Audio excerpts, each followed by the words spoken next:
Bonjour à tous. Voici la deuxième vidéo que vous avez à regarder pour lundi. Aujourd'hui, nous avons appris à calculer l'aire d'un disque et nous avons justifié cette formule par d'ailleurs une explication qui était assez complexe.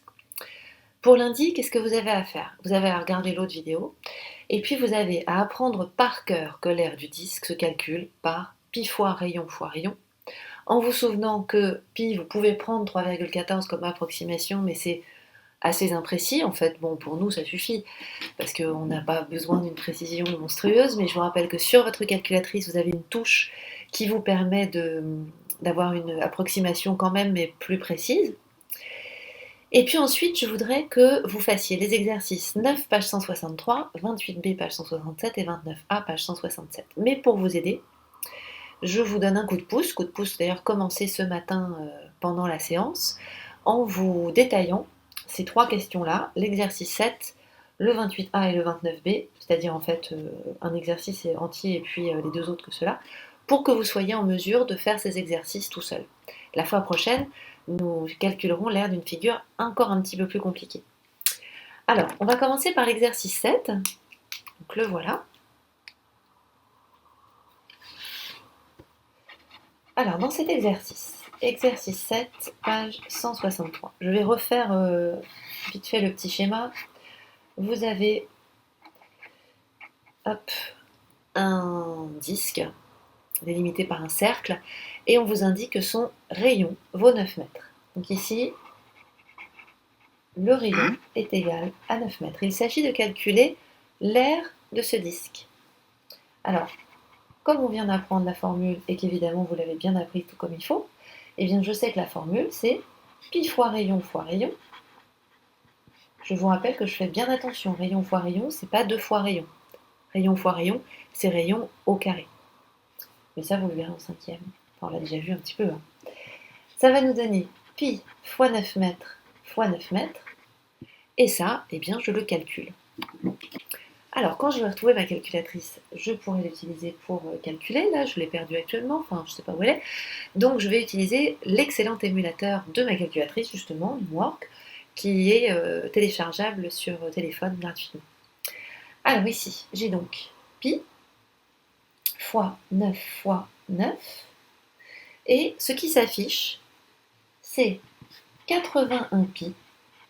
Alors ça, en fait, c'est en mètres carrés, hein, puisque c'est une aire, et 81 pi, c'est un nombre. C'est la valeur exacte de l'aire du disque. Et sur la calculatrice s'affiche le symbole des deux petites vagues que vous connaissez bien, puisqu'il s'agit d'une approximation, avec le nombre 254, virgule 469. Alors, nous, on est parti sur des approximations au dixième pour le moment, donc je vais rester là-dessus. Et dans ce cas-là, comme 469 est plus près de 500 que de 400, eh bien, je vais arrondir à 500 centièmes, à 500 millièmes, pardon, donc à 5 dixièmes, ça me fait environ 454,5. Deuxième partie d'exercice, vous avez un disque de diamètre 14 mètres. Alors attention, on ne peut pas écrire que c'est pareil d'écrire rayon fois rayon ou d'écrire diamètre. Toujours comme tout à l'heure, parce que le rayon fois rayon, c'est pas égal au diamètre, puisque c'est pas le rayon fois 2, c'est le rayon fois lui-même. Par exemple, si on prend, comme ici, le rayon qui vaut 9, 9 fois 9, ça fait 81, alors que le double, ça ferait 18, le double de 9. Donc ici, le rayon, que vaut-il? La moitié du diamètre, donc il vaut 7 mètres. L'aire va donc être égal à pi fois rayon fois rayon. Hop, je décale ma feuille pour que vous voyez quelque chose. Ça me donne donc pi fois 7 mètres.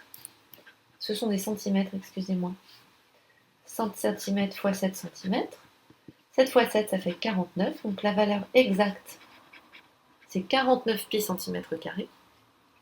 Et si je tape 49 pi, ça me donne environ... Alors là, c'est intéressant parce que ça me donne 153,938. 938, c'est plus près de 900 que de 1000. Donc je vais avoir 153,9 cm². Alors je vous rappelle, pour ceux d'entre vous que ça gêne, que la valeur exacte ici, vous pouvez aussi l'écrire 49 fois pi, centimètre carré. Ce matin, on a expliqué que 49 fois pi, on pouvait l'écrire 49 pi. Ça, ce sont des règles de calcul littéral que vous allez voir davantage en cinquième et que vous réactiverez par la suite. Mais pour ceux pour qui ça ne pose pas de problème, je vous conseille de passer directement par 49 pi. Voilà. Alors, allons-y pour les deux autres questions. L'exercice 28, on va faire juste le A, page 167. Donc là, vous voyez que vous avez un demi-disque de diamètre 50 mm. Et puis, une figure un petit peu plus complexe, un peu composée dans le 29B, avec un rectangle, puisqu'il y a 4 angles droits, il en aurait suffi d'ailleurs de 3, auquel est accolé un demi-disque également. Alors, commençons par le 28A. Je vous mets en même temps l'image de l'exercice de base parce que mon dessin est, comme d'habitude, mal fait. Ce que je trouve pas gênant du tout parce que c'est une figure d'étude. Alors ici, que vaut le rayon? Eh bien, le rayon vaut la moitié du diamètre. La moitié de 50, c'est 25. Donc, 25 mm de rayon. L'aire du disque complet est de pi fois 25 mm fois 25 mm. Alors ça va me donner, je prends ma calculatrice, hop, 25 fois 25 fois pi, ça me donne 625 pi millimètres carrés, ce qui me donne environ 1963. Alors sur ma calculatrice, ça indique 495, je vous rappelle que déjà ça c'est une valeur approchée. En fait, le pi étant un nombre non décimal avec une infinité de chiffres après la virgule, ça va beaucoup plus loin que ça. Et ici, 495, et ben c'est tout près de 500. Donc ici, voilà, ça me donne environ 1963,5 mm². Mais moi, je cherche l'aire du demi-disque. Alors, c'est quoi un demi-disque? Eh bien, figurez-vous que c'est la moitié d'un disque. Donc, j'ai deux possibilités. Soit je dis que ça va être le nombre 625 pi que je vais diviser par 2 mm². En fait, c'est 625 pi mm² divisé par 2. Soit je pars directement de la valeur approchée et je dis que c'est 1963,5 mm² divisé par 2.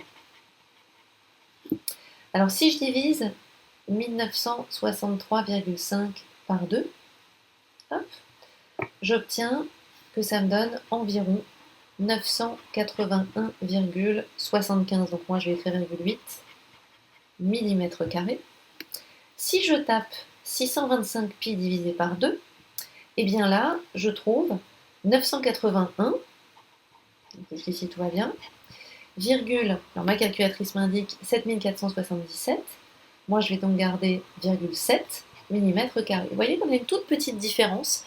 Cette petite différence, elle est due au fait qu'ici j'ai gardé la valeur exacte et j'ai divisé par 2. Donc en fait, mon approximation, je la fais tout à la fin. Alors qu'ici, j'ai utilisé cette approximation de l'aire du disque et j'ai divisé par 2, et il va y avoir un petit décalage qui peut se faire. La meilleure façon de procéder, c'est de conserver la valeur exacte le plus longtemps possible. Voilà. Maintenant, pour le moment, on est en train d'apprendre comment on calcule l'aire du disque, donc c'est pas forcément très très grave, mais enfin, ça peut vous faire gagner du temps en fait de retenir ça. Je garde des valeurs exactes le plus longtemps possible pour essayer d'être au plus près de la valeur réelle. Traitons maintenant le 29B, je vais aller un petit peu plus vite. Alors ici, j'ai un rectangle. Ouh là là, comment j'écris rectangle? Alors ici, l'aire du rectangle, ça va être 2 cm fois, attention les étourdis, ici la longueur du rectangle c'est 2 fois 3 cm, donc fois 6 cm, ce qui me donne 12 cm². L'aire du demi-disque, cette fois, on va le calculer en une seule fois.